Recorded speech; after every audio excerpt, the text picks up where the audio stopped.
100%, Mike, on the whole rule. Mm-hmm. The rule to me is a bit ridiculous. It is. If you're good enough to leave high school and play a professional sport, then God bless you. Right. You've been gifted. You've been touched. The hand of God reaches down and touches you and says, you are that athletic and you are that blessed. You can go play.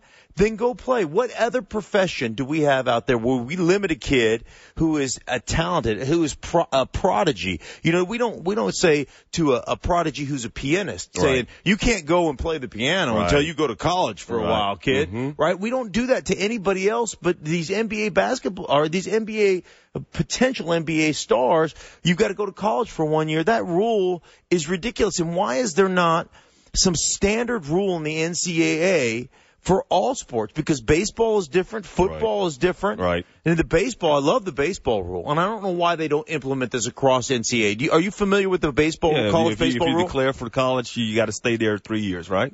If you go to college, you have to be there for 3 seasons. Yeah. Now, you can get drafted out of high school. You can go directly to pro baseball, or you can skip going to a 4-year institution, and you can go into a junior college, and you can you can be draft eligible after every season. That's exactly what I don't really care for those rules either.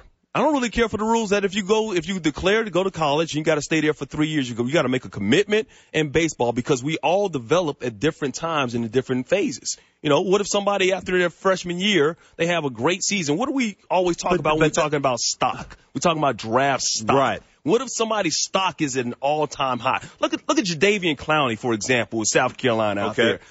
He's got to wait until 3 years after he finishes high school, after his junior year at South Carolina, in order to enter the draft. But right now, a lot of people feel like if he were to come out of college right now, he would be the number 1 pick in the draft.